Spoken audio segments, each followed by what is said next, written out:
안녕하세요. 오늘은 인구 두 번째 시간입니다. 먼저 인구 문제, 선진국, 그 다음에 개발도상국 어떤 인구 문제들이 있는지 한번 볼게요. 선진국은 갈수록 저출산 고령화가 가장 큰 문제겠죠. 특히 노인들이 많아지다 보니까 노년 부양비 증가에 따라서 재정적인 부담이 확대되고 있어요. 그럼 노년 부양비가 뭐냐? 우리가 그 인구는 크게 세 가지 층으로 나뉜다고 했죠. 유소년, 청장년, 노년층으로 나뉜다고 했는데, 그럼 노년을 부양하는, 먹여 살리는 사람들은 생산 가능 인구인 청장년층이 되겠죠. 그러면 노년 부양비라는 건 뭐냐면 청장년층 인구에 비해서 노년층 인구가 얼마나 되냐 그 비율을 보는 건데요. 그러면 그 부양하는 주체는 청장년이랬죠. 그래서 부모의 청장년이 들어가고 이 이름에서 알다시피 노년 부양비, 이 노년층이 들어가고 곱하기 100, 이게 노년 부양비입니다. 그러면 더 나아가서 유소년 부양비도 역시 부양하는 주체는 먹여 살리는 주체는 청장년이겠죠. 그래서 역시 부모의 청장년이 들어가고 분자에는 유소년 부양비니까 유소년이 들어가고 곱하기 100입니다. 그러면 총 부양비를 구한다라고 하면 어떻게 하면 될까요? 유소년 부양비 플러스 노년 부양비입니다. 이렇게 해도 되고, 혹은 역시 부양은 청장년이 하기 때문에 분모에는 청장년 들어가고 총이다 보니까 유소년 플러스 노년층 인구가 이 분자에 들어가죠. 곱하기 100이라고 보면 됩니다. 그럼 예를 들어 볼게요.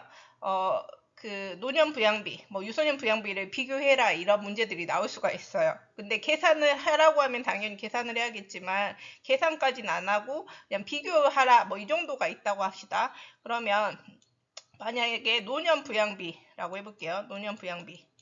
그러면 당연히 노인이 많으면 분자가 커지면 노년 부양비는 커지게 되겠죠. 근데 상대적으로 그럼 이렇게 생각해 볼게요. 분모인 청장년층이 줄어든다고 해볼게요.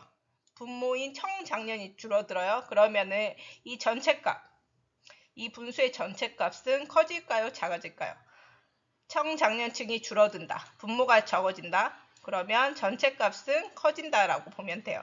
그래서 이 직접적으로 계산을 구하는 게 아니고 흐름을 본다라고 했을 때 이 청장년층이 이 분모값인 청장년층이 줄어든다. 그러면 전체값은 커지고 청장년층이 늘어났다라고 하면은 전체값은 분모가 커졌으니까 작아진다. 이 정도 개념은 잡고 있으면 되겠습니다. 그러면 이런 저출산 고령화에 따른 그 대책은 출산을 계속해라 장려하는 정책을 하고 노년층 고령화 관련해서 노년층 일자리 확보, 노인복지제도 정비 등의 방법이 있겠죠. 그럼 이제 상대적으로 개발도상국의 인구 문제 대책 볼게요. 인구 문제는 개발도상국은 아이를 여전히 너무 많이 낳는 게 문제죠. 그래서 인구가 너무 과해요. 너무 많아. 감당할 수 있는, 부양할 수 있는 수준보다 훨씬 과하다 보니까 인구 과잉에 따라서 기아, 빈곤 이런 문제들이 있을 수 있죠. 그리고 많은 인구가 일하기 위해서 소수의 대도시에 집중하는 거예요. 곳곳에 있는 게 아니고 일자리가 많은 소수의 대도시에 이사를 많이 가는 거죠. 그러다 보니까 그 도시에 너무 뭐가 많은 거죠. 과밀화 문제가 생기겠죠. 인구가 너무 과밀해. 그래서 주택은 한정돼 있는데 사람이 너무 많다 보니까 주택 부족, 그리고 그렇다 보니까는 주택은 적은데 원하는 사람 많으니까 집값이 또 상승하겠죠. 교통혼잡, 환경오염 등의 문제가 있을 수 있습니다. 대책은 뭐야? 인구가 과하니까 이번에는 출산을 장려하는 게 아니고 억제하려는 그런 정책을 실시하게 됩니다. 그리고 식량을 증산한다든지 경제개발을 해가지고 먹여 살릴 수 있는 능력인 인구 부양력을 더 늘린다, 제고한다. 이런 대책이 있겠고요. 그 다음에 도시 과밀화 문제는 인구 분포를 불균형을 개선하기 위해서 지방도시도 중소도시도 육성해서 곳곳에서 살 수 있도록 하거나 농촌 생활환경 개선 이런 것들을 하면 되겠죠. 그래서 여기 보면은 지금 유럽과 아프리카의 인구 부양비 나와 있는데요. 상대적으로 유럽은 선진국들이 많고 아프리카는 개발도상국이 많아요. 그래서 부양비로 따졌을 때 여기 색깔이 아프리카는 파란색, 그 다음에 유럽은 약간 주황색인데요. 아프리카는 여전 출산이 많기 때문에 유소년 부양비 부담이 큽니다. 그 다음에 유럽은 노인이 많기 때문에 노년 부양비 부담이 크다. 이 정도 알고 가고 개념 정리 하나 하고 갈게요. 이 세 가지 용어가 종종 나옵니다. 그래서 정확하게 알고 가는 게 좋을 것 같아서 제시하겠습니다. 고령화 사회라는 것은 전체 인구층 중에서 노년층 인구가 전체의 7% 이상이 되면 고령화 사회라고 하고요. 그 다음에 노년층 인구가 14% 이상이 된다. 그러면 고령 사회, 20% 이상 된다면 초고령 사회라고 합니다. 그 다음에 이제 세 번째, 인구 이주에 대해서 알아보도록 하겠습니다. 우리가 이사한다, 그렇게 생각하면 돼요. 국제적으로 인구가 이동을 한다. 그러면 왜 이동을 하냐? 원인이 있을 거고 유형이 있습니다. 그러면 인구가 이주하는 요인, 원인은 크게 두 가지가 있습니다. 하나는 너무 살기가 힘든 곳이니까 다른 곳으로 이사를 하는 거죠. 이주를 하는 거죠. 그래서 배출. 인구를 다른 지역으로 떠나게 하는 요인, 배출하게 하는 요인이 있고, 반면에 어떤 지역은 계속 인구가 몰려. 그러면은 다른 지역부터 인구를 끌어들이는, 흡수하는 어떤 매력적인 요인이 있다는 거죠. 그래서 배출 요인과 흡인 요인이 있어요. 배출 요인은 말 그대로 임금이 낮다, 뭐 일자리가 부족하다 등등. 흡인 요인은 임금 많이 주고 일자리 많고 쾌적한 주거환경 등 있으면 당연히 가고 싶겠죠. 그럼 국제적으로 국제 이주의 유형은 크게 세 가지. 물론 더 있습니다. 교과서에 나온 거는 세 가지가 있어요. 먼저 경제적 요인 때문에 이주하는 것, 즉 돈과 관련된 거예요. 임금 수준이 낮고 고용 기회가 적은 개발도상국에서 돈을 많이 주는, 그리고 생활 기반 시설이 잘 갖춰진 선진국으로 이동하는 것들이 경제적 요인에 의한 이주겠죠. 예를 들자면 남부아시아, 예를 들자면 인도 같은 곳이겠죠. 남부아시아에서 서남아시아 산유국은 석유를 생산하는 국가예요. 사우디아라비아, 그 다음에 아랍에미리트 등등의 나라로 이동하는 거. 그게 다 경제적 요인이죠. 돈 벌려고. 그 다음에 정치적 요인 때문에 이주하는 것은 전쟁, 정치적 박해 등 때문에 이주하는 거예요. 내전이 발생했으니까 더 이상 거기 그 나라에 있기 어려워서 예를 들면 시리아, 아프가니스탄 등 내전이 많이 발생하는 이런 나라에서 주변 국가로, 또 너무 멀리 떠날 수는 없죠. 그래서 주변 국가로 이 난민들이 이주하는 것. 그 다음에 지구 온난화에 따라서 해수면이 상승해요. 그래서 해수면 상승에 따라서 섬나라 같은 경우에는 잠기기도 하는 나라들도 있죠. 그리고 또 사막화됐다든지 이런 것을 때문에 안전한 국가로 이주하는 경우는 환경의 변화로 인한 거기 때문에 환경 난민이라고 합니다. 난민 중에서도. 다음에 여기 자료 한번 볼게요. 순이동 변화.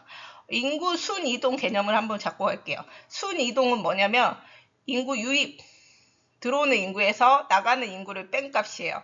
그러면 지역 내 유입 인구보다 유출 인구, 빠져나가는 인구가 더 많아요. 그러면 이거는 인구 순유출이라고 하고요. 들어오는 인구가 나가는 인구보다 많다. 그러면 인구 순유입이라고 합니다. 이 개념 잡고 있을게요.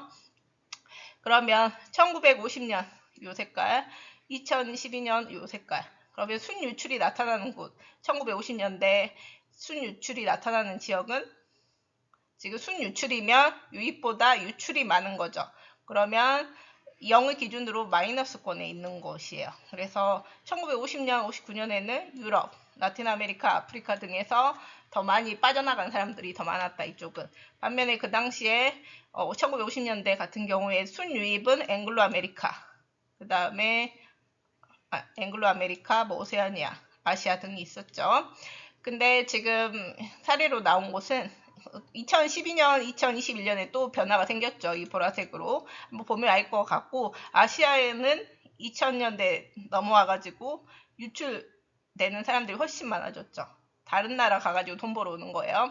유럽 같은 경우에는 변화가 크죠. 오히려 반전이 유출국이었다가 2000년대 들어와가지고는 인구 유입 지역으로 변하게 됩니다.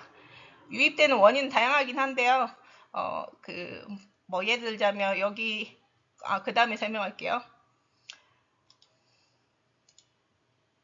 2번 한번 보도록 하겠습니다. 그 다음 대륙별로 인구 이주를 한번 보도록 할게요. 유럽으로 이주하는 인구, 대륙별로 시작해서 유럽으로 이주하는 거, 그 다음에 앵글로 아메리카로 이주하는 대륙별 인구 이주 상황을 한번 볼게요. 이 아시아는 원체 인구가 많다 보니까 요 색깔, 이 녹색은 제외하고 나머지에서 한번 보겠습니다. 유럽 같은 경우에는 아시아를 제외하면 유럽으로 이주한 인구 인구 출신 대륙 중에서 가장 높은 비중을 차지하는 것은 여기 아프리카죠. 당연히 유럽에서 유럽으로 이동한 사람이 많으니까 유럽은 당연히 많은 거고, 아프리카에서 유럽으로 이주한 사람이 많아요. 왜? 위가 지금 예를 들면 세계 지도를 보면 위가 유럽, 이 아래가 아프리카죠. 그래서 가까운 데로 이동하면서 돈 벌기 좋은 선진국이 많은 유럽으로 이주를 하기도 하고, 뭐 난민들이 생기면은 근처로 또 이주를 하기도 하는 거죠. 유럽 쪽으로, 아프리카에서. 그 다음에 그럼 앵글로 아메리카는 어떤 지역에서 또 이주를 많이 하냐, 어떤 대륙에서? 가장 많은 게 아시아를 제외하고는 보니까 라틴 아메리카, 앵글로 아메리카가 있으면은 그 아래 또 라틴 아메리카가 있으니까 즉 이 말은 뭐냐? 이주를 할 때 멀리 이주하기보다는 가까운 대륙으로 이주를 한다는 거. 그 정도 알고 있으면 되고요.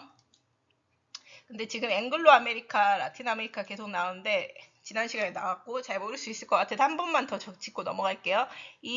여기가 지금 아메리카잖아. 근데 아메리카에서도 지금 어디까지를 앵글로, 어디까지를 라틴 아메리카라고 하느냐. 지금 미국과 멕시코 사이에 이 리오 그란데 강이 있는데요. 여기를 경계로 위쪽이 앵글로, 아래쪽이 라틴 아메리카라고 해요. 즉 미국과 캐나다가 앵글로, 멕시코 포함해서 그 아래 달을 라틴 아메리카로 합니다. 그러면 지금 요거만 볼게요. 경제적 이주를 보면 그 보라색인데 보통 보니까 뭐 이런 앵글로 아메리카, 그 다음에 유럽, 이런 선진국으로 돈 벌러 많이 간다. 이 정도 알고 있으면 되고요.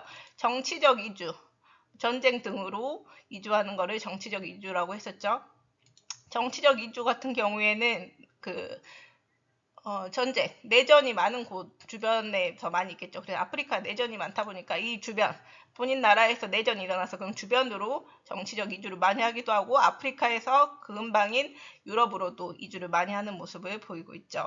마지막으로 인구 이주가 유출 및 유입 지역에 미치는 영향 보도록 하겠습니다. 인구가 유출되는 지역 같은 경우에는 인구가 유출돼서 뭐 돈을 벌어오는 그런 경우에는 해외 이주 노동자들이 생기겠죠. 그럼 그 노동자들이 본국으로 송금하겠죠. 가족들에게. 그러다 보니까 그 돈이 들어와서 지역경제 활성화, 뭐 실업률이 어쨌든 다른 나라 가서 일을 하는 거니까 하락할 수 있어요. 하지만 부정적 영향은 결국 생산 연령 인구들이 다른 해외로 유출되다 보니까 노동력 부족돼서 본국의 산업 성장은 둔화될 수 있고, 그다음에 고급 기술, 전문 인력 기술을 가진 인재들도 유출돼가지고 그런 두뇌 유출 현상이 있어서 국가 경쟁력은 저하될 수 있습니다. 반면에 인구가 유입되는 지역, 보통 일하러 많이 들어오는 그 선진국 같은 지역들이 많겠죠. 이런 곳은 부족한 산업 인력 확충이 되는 거예요. 다른 나라 사람 들어옴으로써. 그래서 안정적 경제 발전도 되고, 뭐 문화 다양성이 증대될 수 있겠죠. 다른 이주민들이 공존하게 되니까. 하지만 부정적 영향 역시 있죠. 결국에 이주민과 본국 사람들과 일자리 경쟁으로 인해 사회적 갈등도 있을 거고, 예를 들자면 이주민의 종교가 이슬람이야. 근데 유럽은 크리스트교 문화권이 대부분입니다. 그런 종교적인 차이, 그런 종교 같은 문화적 차이에 따라서 갈등이 있을 수가 있습니다. 여기까지 할게요.